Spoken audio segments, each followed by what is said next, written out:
Bismillah ar-Rahman ar-Rahim.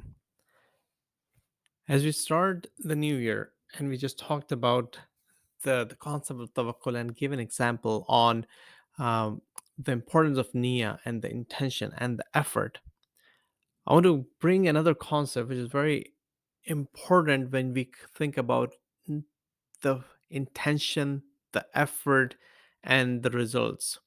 And that concept is the concept of faith. And how can that concept of faith help enhance our goal setting process in our daily life as part of the New Year's resolutions? As we start the new year, many of us have set ambitious resolutions, or in our work or in any other situation, we set ambitious goals in the hopes of achieving something great. However, it's important to remember that we don't have complete control over our lives, and sometimes, despite our best efforts, things don't go as planned. This is where the concept of miracle comes in. A miracle is not just an extraordinary event that defies natural laws, but it is a reminder that we are not alone in our journey. The power of a miracle lies in the confluence of three different components. First is intention, second is effort, third is faith. When we set our goals with a sincere intention, make an effort towards achieving them, and have faith that something greater is guiding us towards them, we open ourselves up to the possibility of a miracle. And as mentioned, miracles are something that defies natural laws in the context of how we know things. The timing of these miracles is very important. Sometimes things happen at just the right time, and we realize that it couldn't have happened any other way. In this sense, setting ambitious goals and making New Year's resolutions can be seen as a form of putting our faith in action. It shows that we believe in something greater and that we are willing to work hard towards attaining our aspirations. Even though we don't know how we are going to reach that end destination, we believe that there's someone, something who will guide us towards that end destination. We will put our faith in that someone, something, some entity. We will work our asses off. We will lay out a plan. We will define what are the sub steps. We will be smart in our goal setting process. But we will have aspirational goals and have faith that someone else will have that delivered for us. And if we are blessed with a miracle, it serves as a powerful reminder that with the help of someone greater, we can accomplish anything we set our minds to. For example, the miracle that is read on the 22nd of Rajab, especially known as the nazar of the sixth Imam, or the miracle of the sixth Imam of Ahl Bayt alayhi salam. It is an example of how the timing of miracle was perfectly aligned with the prayer of the woodcutter's wife.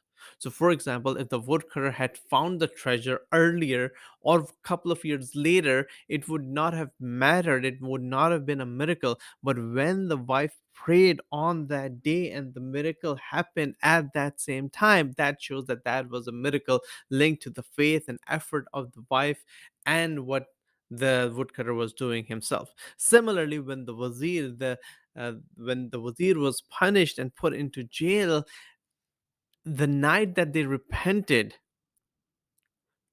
was a key pivotal moment, because the next morning the prince came back. If the prince hadn't come back the next morning, the king would have killed the wazir.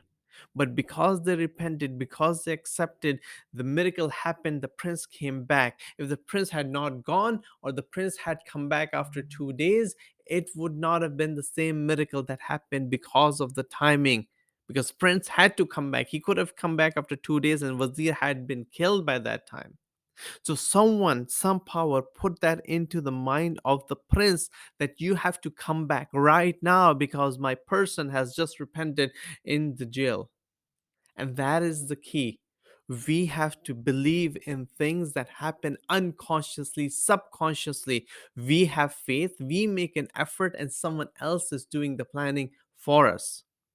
On the other hand, people who do not believe in miracle will attribute everything to effort and will see the timing of events as random and extraordinary. For example, today we see extraordinary events like droughts, crazy droughts in the world that happened like 6 months ago, and now they're flooding like crazy. Like 6 7 storms have just lashed California over the last week or so. And then there is flooding in Saudi Arabia and Muscat, and there was like one third or half of Pakistan was underwater in the summer. Like these kind of events don't happen all the time. This is something unfound of. But people who do not believe in miracles, they will say, oh no, this is part of a once in 100 years type of storm or something like that. Some may see these events as natural disasters and attribute them to environmental factors, while others may see them as a sign of God. And I'll ask a question. There are so many things happening at the same time. There was a comet previously, there are like so many other things happening, COVID, etc. Why is all happening right now? And that is a question that everyone should be asking from a perspective of miracle. And these miracles, these signs that Allah is showing, what does that mean for us? Therefore, it is important to not only set goals, work hard, and have good intention, but also to have faith in miracles, especially when the road is bumpy and our own efforts seem to be futile, because that is when Allah Almighty will take care of us and deliver our goals. Assalamu alaikum wa rahmatullah.